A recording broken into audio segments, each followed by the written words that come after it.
बिस्मिल्लाहिर्रहमानिर्रहीम। Dear participant, अस्सलाम वालेकुम। उम्मीद है आप सब खैरियत से होंगे। कहते हैं कि जो लोग सवाल नहीं उठाते वो मुनाफिक हैं, जो लोग सवाल कर नहीं सकते वो अहमक हैं, जिनके जहन में सवाल उभरता ही नहीं वो ग़ुलाम हैं। जी, तीन चीज़ें बताई गई एक इंसान के बारे में, एक पर्सनालिटी का परसेप्शन दिया गया कि वो लोग जो सवाल नहीं उठाते क्या हैं, वो मुनाफिक, और जो सवाल कर नहीं सकते वो अहमक, और जिन जहनों में सवाल उभरते ही नहीं वो क्या हैं, ग़ुलाम।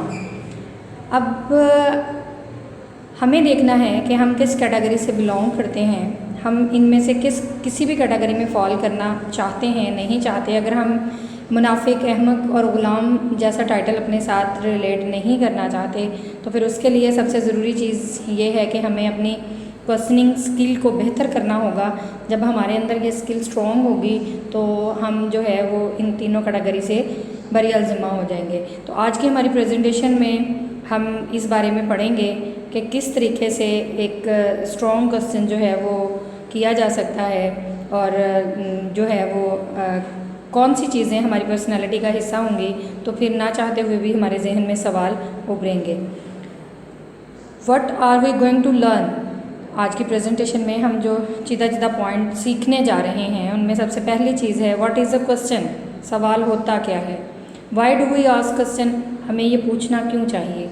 What are good question skills, एक अच्छे सवाल की क्या महारतें हैं, क्या हुनर है जिसके चलते हम एक अच्छा और बामायनी क्वेश्चन पूछ सकते हैं। How effective are our question skills, हमारी क्वेश्चन स्किल्स जो है वो कितनी अफेक्टिव होनी चाहिए, पुरअसर होनी चाहिए।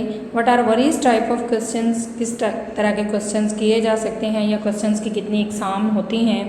How to acquire good question skills, अच्छी क्वेश्चन स्किल्स को क्या चीज़ एक्वायर होती है। Purpose of developing question skills को जो है वो स्ट्रॉन्ग करने के पीछे मकासद क्या हैं। Apple and taxonomy method, question में हम ये दो मेथड्स पे बात करेंगे कि किस तरीके से जो है वो इनको डेली लाइफ में यूज़ किया जाता है।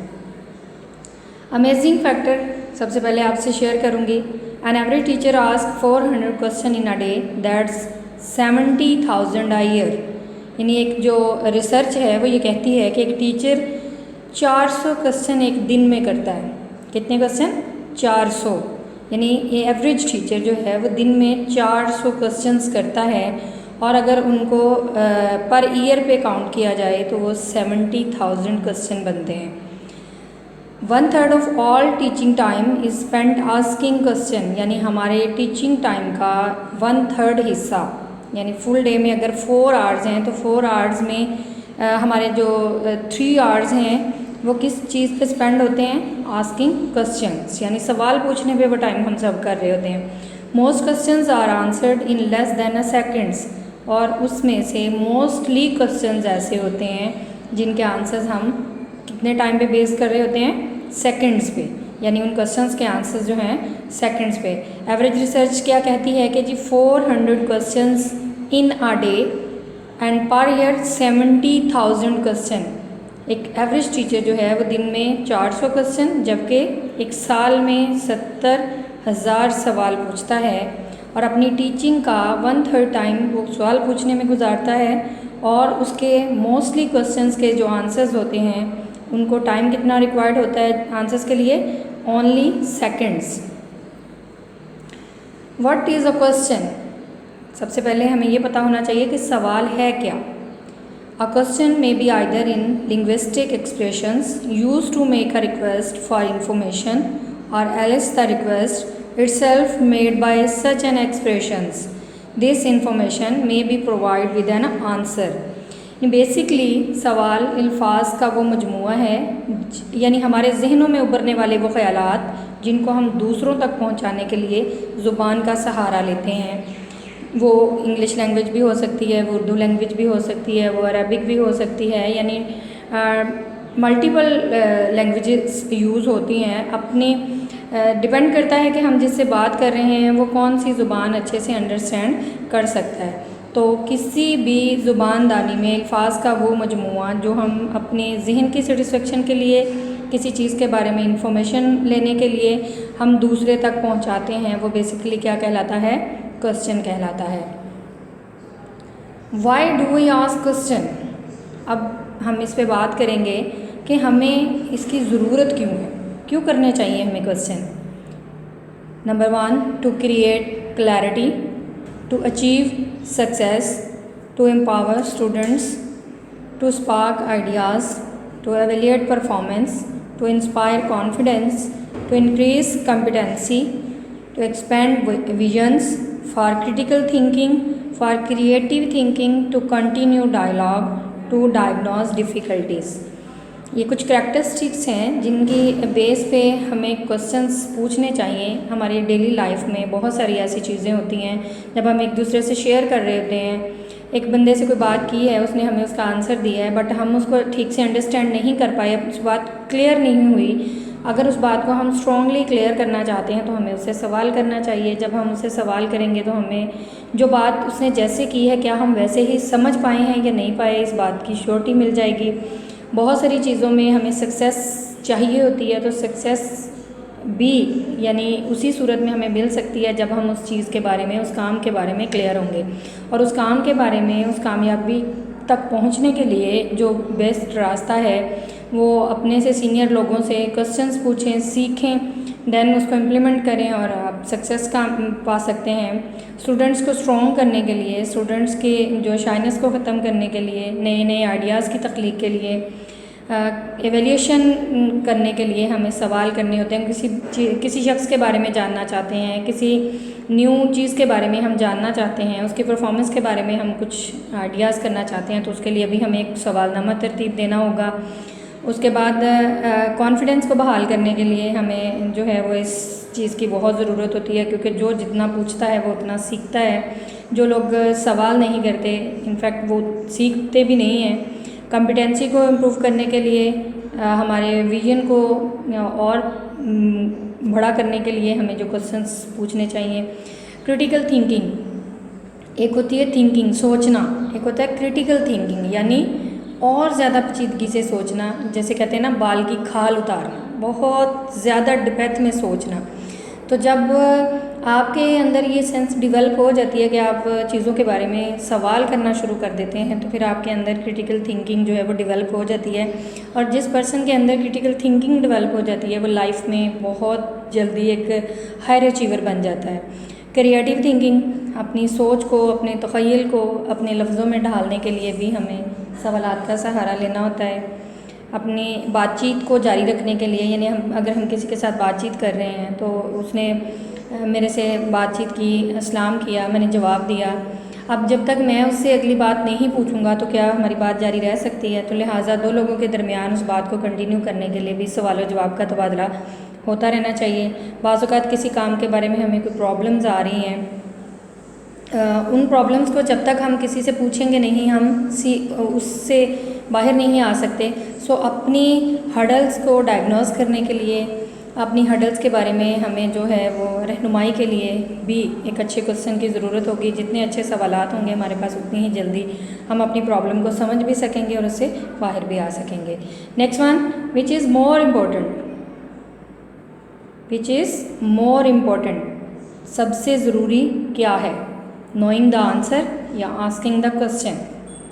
सवाल है मेरा आपसे कि ज़्यादा इम्पोर्टेंट चीज़ क्या है, कि आपको सवाल करना चाहिए या कि आपको जवाब पता होना चाहिए?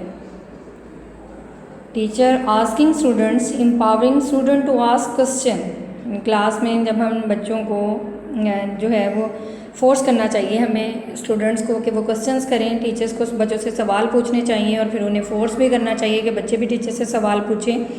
Asking many little questions, asking big questions, यानी छोटे छोटे सवाल या बड़े बड़े सवाल। सवाल मेरा क्या था कि सबसे अहम क्या है, सवाल पूछना या जवाब का पता होना या जवाब जानना। Thinking is not driven by answer. सुकरात कहता है कि thinking is not driven by answer but by questions, यानी सोच जो है उसको आप जो है वो एक डायरेक्शन अगर देना चाहते हैं तो उसके लिए आपको जवाब पता होना ज़रूरी नहीं है। आपको सवाल आना चाहिए। यानी अगर आप सवाल करते हैं तो आप अपनी सोच को एक नई डायरेक्शन दे देते हैं। तो क्या ज़रूरी हुआ, सबसे जवाब जानना ज़रूरी नहीं है, ज़्यादा ज़रूरी क्या चीज़ है कि हमें सवाल करना आना चाहिए।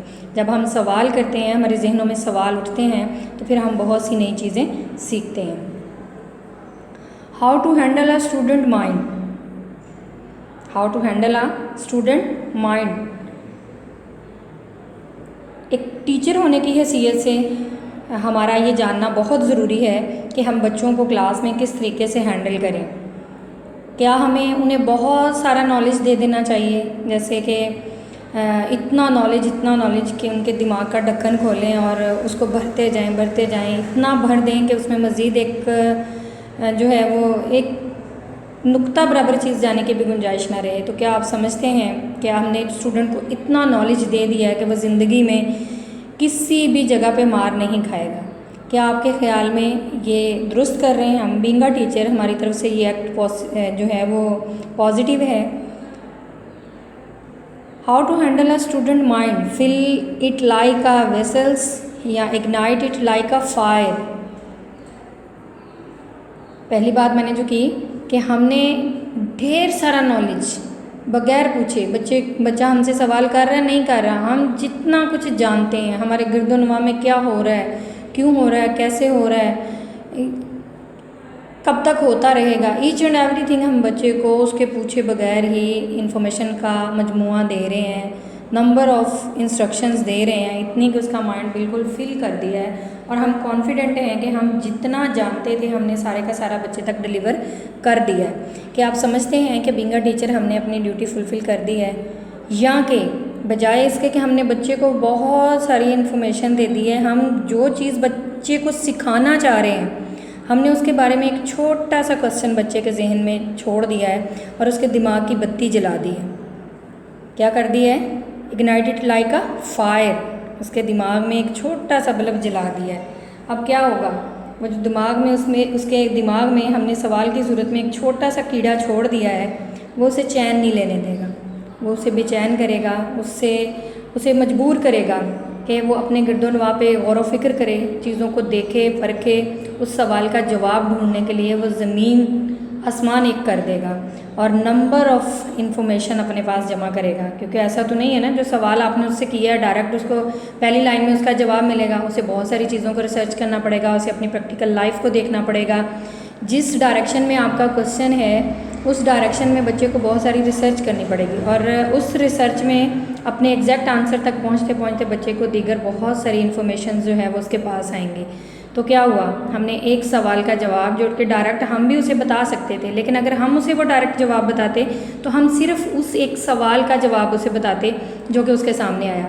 लेकिन जब हमने वो सवाल उसके जहन में छोड़ा और उसके जहन को रिसर्च पे लगाया तो उसने उस सवाल का जवाब सीखने तक जो मराहिल तय किए उसमें उसे दीगर बहुत सारी इन्फॉर्मेशंस का जो है वो आइडिया हुआ, बहुत सारी नॉलेज गैदर की है उसने। Who ask intelligent sensible questions. Who ask intelligent sensible question, यानी हमें बच्चे को सिखाना ही यही चाहिए कि वो अच्छे अच्छे सवाल पूछे, समझदार और जो है वैल्यूएबल क्वेश्चंस करें। हम ये तभी पॉसिबल है जब हम बच्चे को जस्ट नॉलेज फिलअप करने के बजाय उसके जहन को कोई डायरेक्शन देंगे, उसके दिमाग में तजस्सुस के कीड़े को परवान चढ़ाएंगे। How to ask question. सवाल कोई क्यों नहीं करता? क्योंकि सवाल करना नहीं आता। जब हमारे पास बेसिक इन्फॉर्मेशन होगी कि हम सवाल किन किन तरीक़ों से कर सकते हैं तो फिर सवाल करना आसान हो जाएगा। और यही चीज़ें जब हम अपने स्टूडेंट्स को सिखा देंगे कि उन्हें किस टाइप का क्वेश्चन करने के लिए किस टाइप की वोकैबुलरी वो यूज़ कर सकता है, तो उसके बाद जो है वो बच्चे के लिए हर्डल नहीं होगी। हम क्वेश्चन करते वक्त WH वर्ड का सहारा लेते हैं। WH फैमिली जो 8 वर्ड्स पे बेस करती है, what, who, how, why, whose, where, whom, which, when. ये 8 वर्ड हैं जो किसी भी क्वेश्चन के शुरू में लगाएं तो आप जो बात पूछना चाहते हैं उसके स्टार्ट में लगाएं, वो आपकी सवाल बन जाते हैं। विच और व्हाट, कब, कैसे, क्यों वाला formula, helping verbs, 8 helping verb, is, am, are, was, were, has, have, had. इन्हें आप बच्चे को यूज़ करना सिखाएं कि किस तरीके से वो अपनी इंफॉर्मेशन अपने सवाल अपनी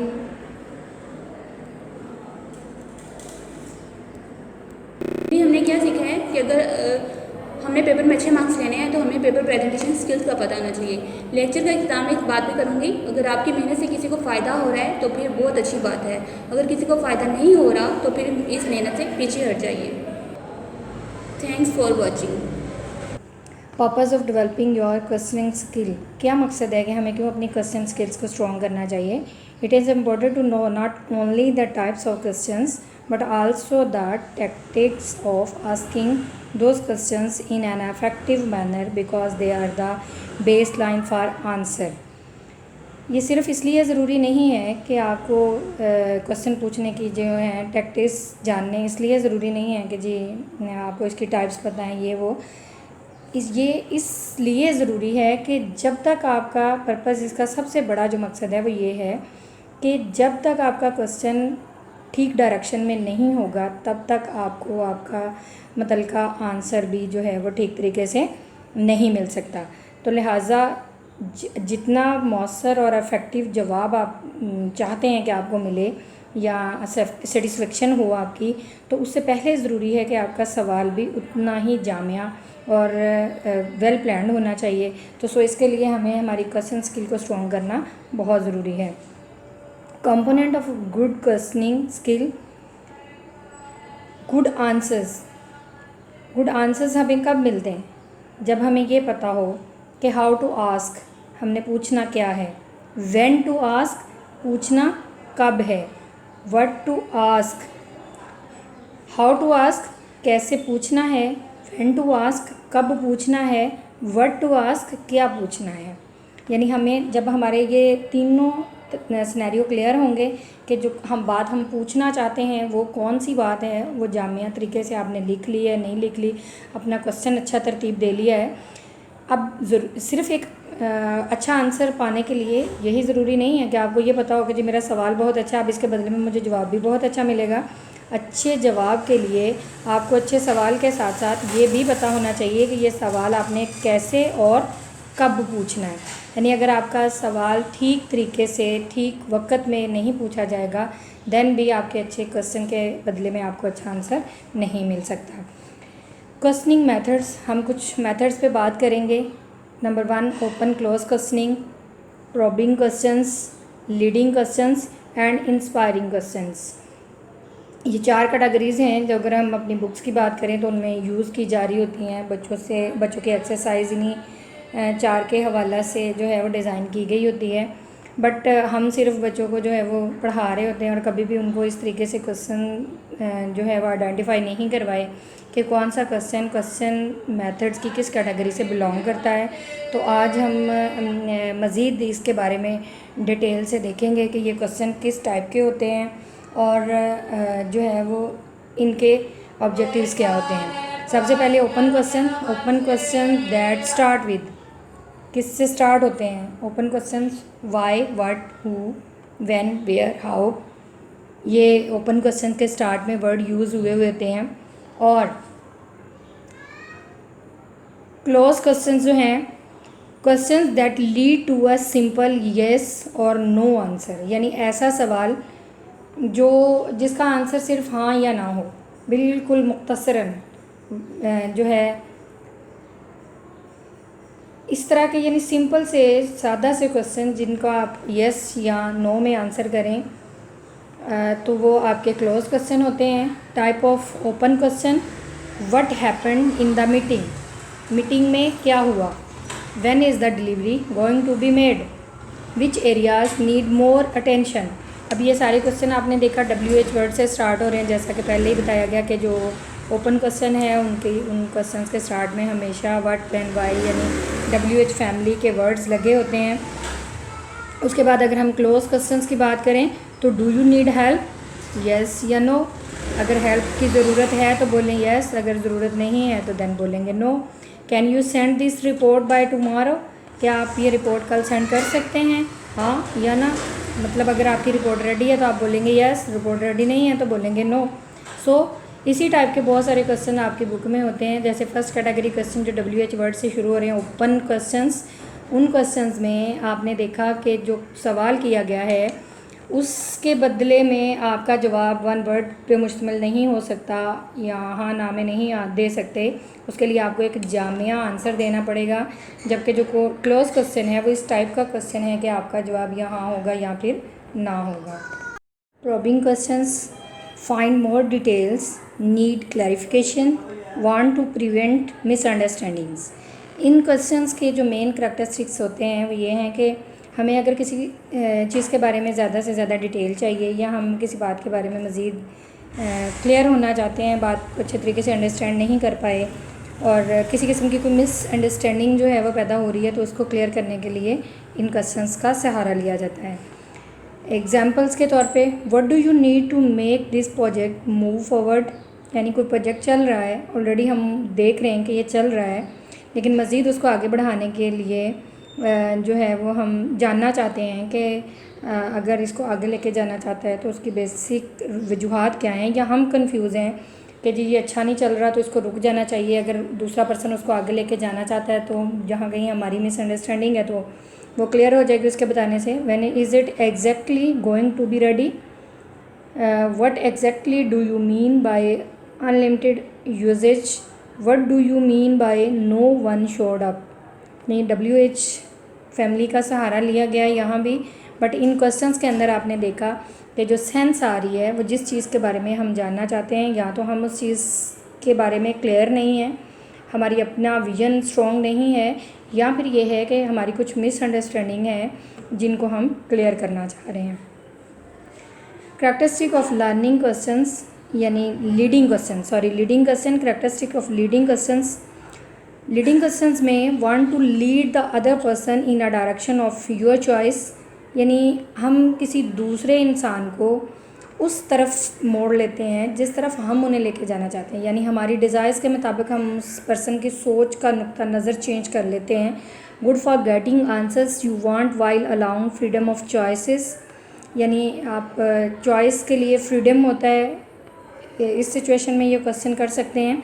leading questions show personal preference, phrase questions to get a yes, assume something as fact without questioning it, give two choices preferred by you, यानी यहाँ पे चॉइसेस होती हैं जो आपको बेहतर लगे, जो जिसके बारे में आपका नुक्ता नज़र ठीक हो, पर्सनल प्रेफरेंसेस दी जाती है।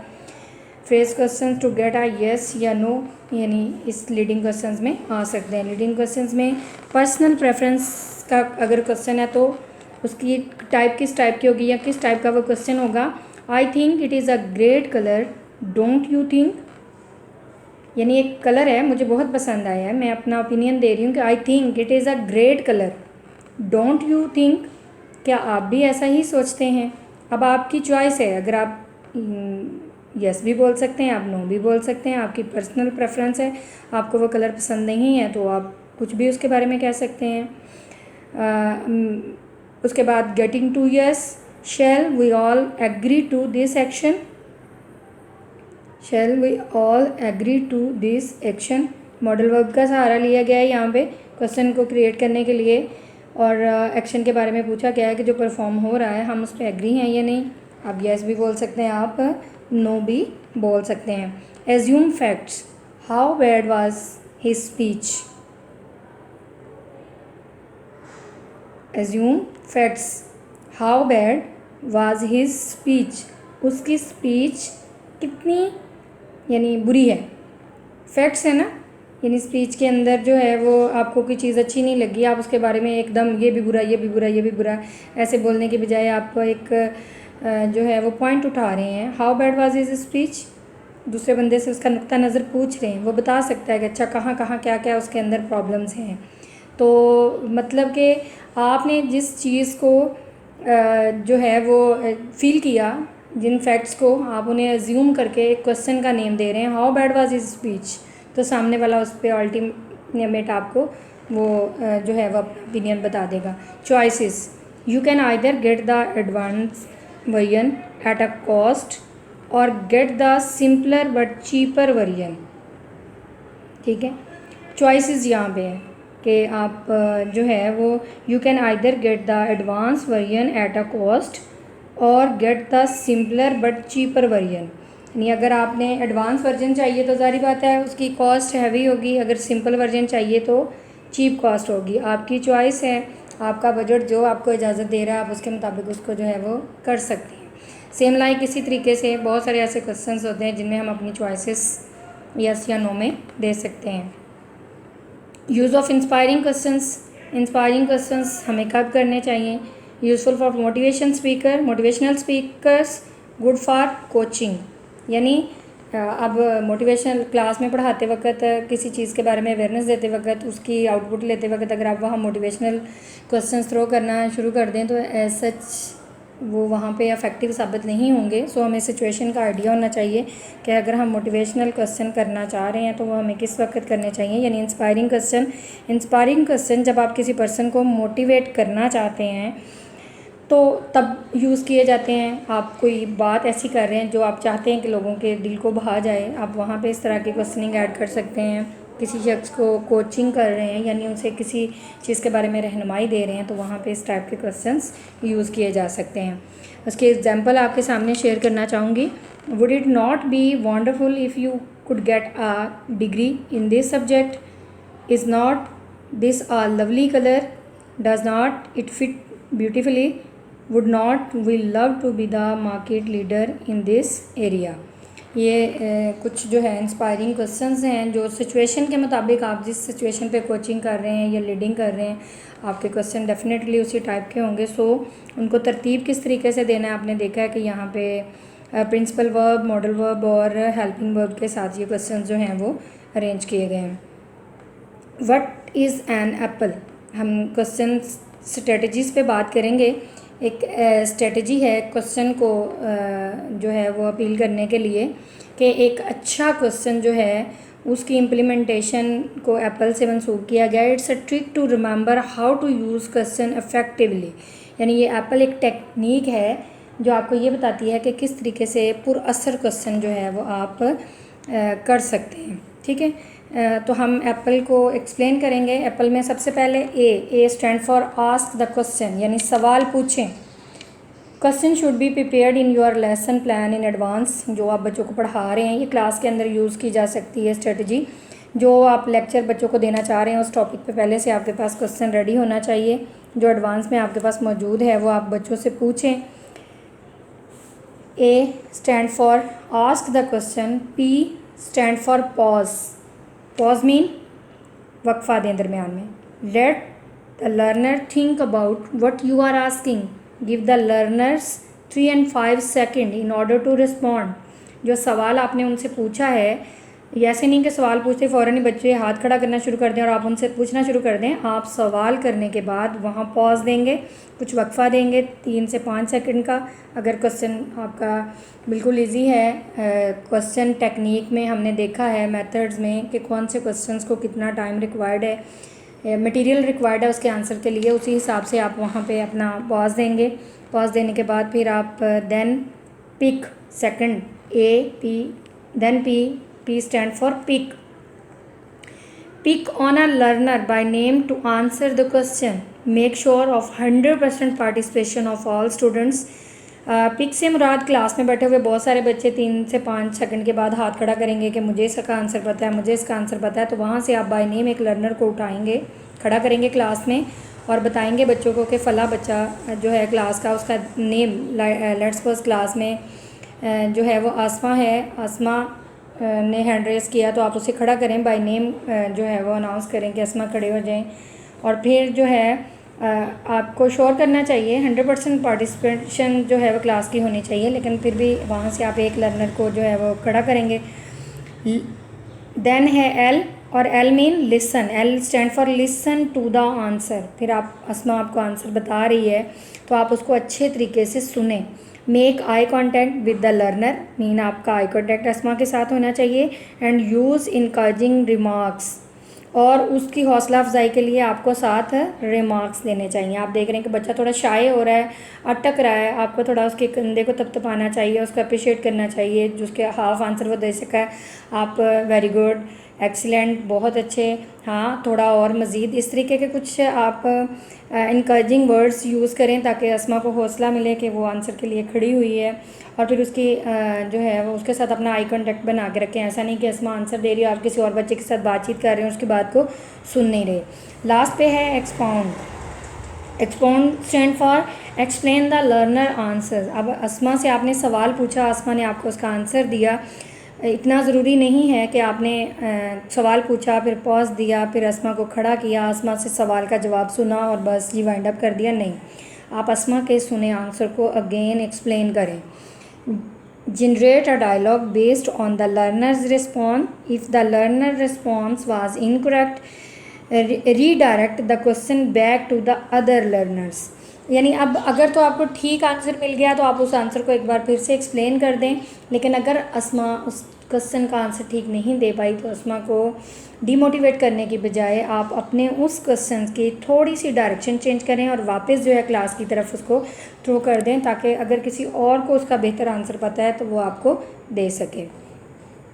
सेकंड जो स्ट्रेटजी है ब्लूम टैक्सोनॉमी, हम इस पे बात करेंगे। इसमें सबसे पहले क्या होता है हमारे पास, नॉलेज।